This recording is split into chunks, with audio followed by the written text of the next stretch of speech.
vai?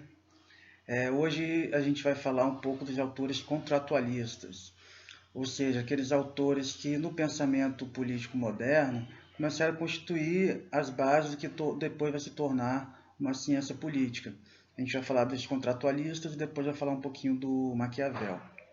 Bem, por que a gente chama esses autores de contratualistas, gente? São três autores, basicamente, Hobbes, Locke e Rousseau, que trabalham com a ideia do contrato social, ou seja, existiria uma situação original, hipotética, que eles chamam de estado de natureza, em que os homens já seriam seres racionais, mas eles não viveriam ainda de acordo com regras civilizadas. Eles viveriam no que eles chamam de estado de natureza. A partir de um determinado momento, os homens fariam um contrato social e eles adentrariam a sociedade civil, a vida civilizada propriamente dita. E é justamente na diferença da forma como vem o estado de natureza e as características da sociedade civil e do contrato social é que a gente vai diferenciar esses autores. Bem, uma coisa que os três têm em comum, o Hobbes, o Locke e o Rousseau, é que eles deixam de lado todas as explicações de base religiosa para a política. Eles vão fazer especulações sobre a natureza humana e como essa natureza humana se manifestaria no estado de natureza e daria origem depois a um contrato social. Bem, o Hobbes ele é um defensor do Estado absolutista. Ele achava que no estado de natureza, antes da civilização, os homens viveriam numa guerra de todos contra todos, era basicamente a lei do mais forte, então não existiria garantia, por exemplo, da propriedade, porque qualquer pessoa podia tomar suas coisas a qualquer momento. Ele também usou a expressão homem, lobo do homem, né? Então, quer dizer, no estado de natureza, os homens viveriam com medo constante um dos outros.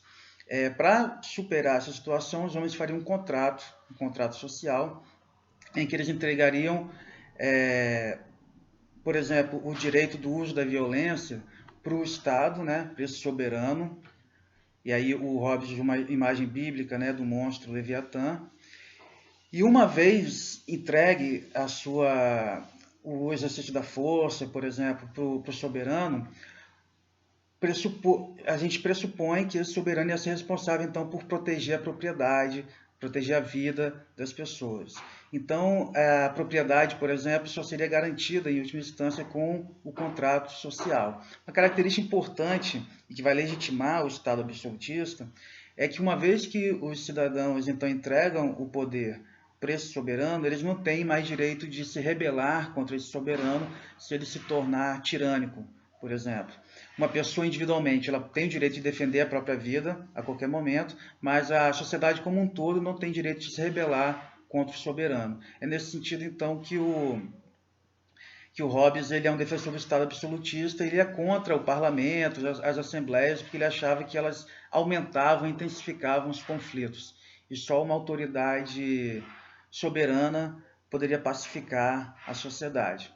Então, partindo de uma ideia de que no estado de natureza os homens vivem numa guerra de todos contra todos, a única saída para essa situação seria entregar todo o poder, toda a soberania,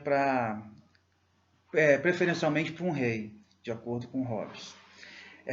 O Hobbes ele nasce no final do século XVI e publica as obras importantes dele no século XVII. O Locke, ele também a produção dele está compreendida dentro do século XVII, e ele já tem uma ideia diferente do Hobbes.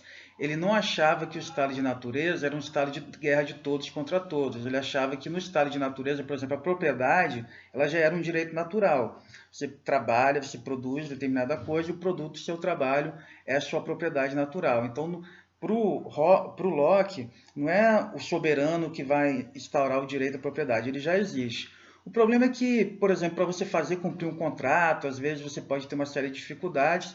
Então, o objetivo do contrato social seria basicamente garantir que as pessoas cumpram os contratos que elas acordaram umas com as outras. Mas esse estado de natureza não seria um estado de guerra de todos contra todos, a sociedade funcionaria basicamente de uma maneira fundamental, com as pessoas fazendo suas trocas, suas transações, mas correndo o risco dessas não serem cumpridas. Então, o Locke ele achava que as pessoas deveriam eleger representantes que iam ocupar o poder e iam garantir que esses contratos fossem cumpridos. A intervenção do Estado, nesse sentido, para o Locke, ela deveria ser mínima. Basicamente, garantir a segurança e garantir o cumprimento dos contratos e assim por diante.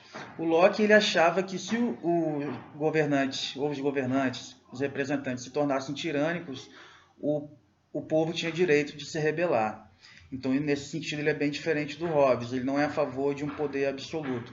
Ele acha que os direitos fundamentais, eles em última instância pertencem à sociedade e que ela só está delegando para os representantes. Se eles se tornarem tirânicos, a sociedade pode se rebelar a qualquer momento. Então, Locke ele enfatiza muito a questão da liberdade, né? O Rousseau ele já vai publicar suas obras no século seguinte, no século XVIII, e ele achava que no estado de natureza os homens eram bons por natureza. Eles tinham uma bondade fundamental, viviam numa situação quase de um comunismo primitivo, digamos assim, que tudo era produzido junto e consumido junto, e não existiria propriedade privada. Enquanto para o Locke a propriedade privada é um direito natural de quem trabalha, para o Rousseau a propriedade privada ela surge num determinado momento do desenvolvimento da história e ela instaura a desigualdade entre os homens.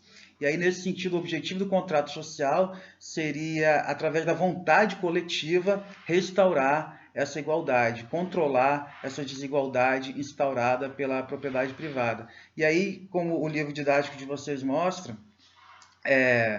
o Rousseau já era defensor mais de uma democracia direta, diferente do Locke, então, que achava que a gente podia eleger representantes, e o Rousseau achava que uma democracia de fato dependia de que cidadãos defendessem diretamente os seus direitos. E aí, então, quer dizer, enquanto o Locke está enfatizando muito a questão da liberdade, o Rousseau está enfatizando muito a questão da igualdade. E essa tensão entre igualdade e liberdade, gente, ela vai estar presente em todo o desenvolvimento das democracias liberais.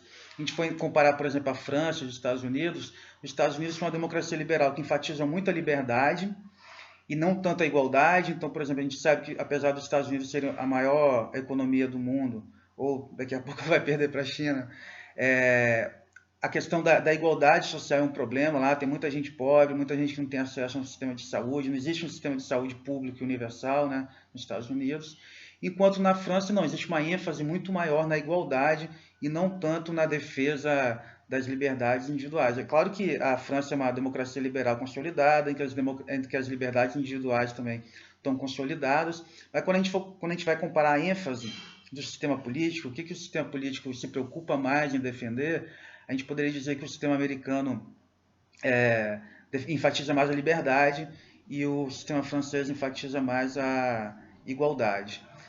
Então, são esses três autores contratualistas. Gente. O que eles têm em comum? Eles estão buscando explicações para a origem do Estado, que não tem uma base religiosa, mas que passam por uma discussão sobre a natureza humana, né? Se o homem seria originalmente bom, originalmente ruim, e isso tem consequência para o tipo de contrato que vai ser construído.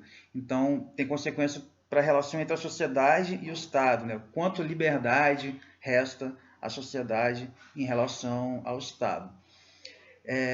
O Maquiavel, gente, ele escreve antes desses três autores e ele não é chamado de contratualista porque ele não está preocupado em explicar a origem do Estado, né? Quais são as condições fundamentais que levam ao surgimento da autoridade política. O Maquiavel está preocupado com uma questão muito mais pragmática, que é como se manter no poder. Uma vez que a pessoa se coloca, uma vez que o príncipe alcança o poder, como é que ele faz para se manter no poder?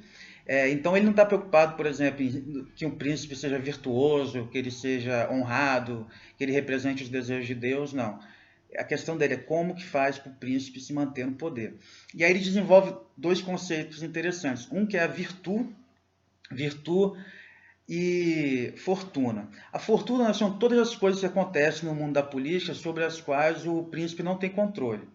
Então tem uma invasão, uma guerra, tem uma pandemia que surge, tudo está fora do controle do príncipe. Mas um bom príncipe ele deve ter virtude. O que é virtude? É a capacidade, diante desses imprevistos, fazer a melhor escolha. A escolha mais eficiente dentro das condições dadas para conseguir manter o poder.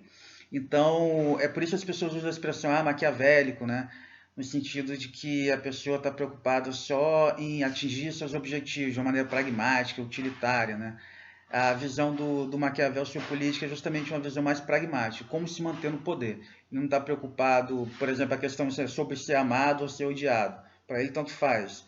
Se puder ser amado, melhor. Mas se tiver que ser odiado para se manter no poder, que seja o caso. Beleza, gente? Então, esses são alguns autores que vão fundar as preocupações do Estado, da teoria política moderna. Ok? Até a próxima.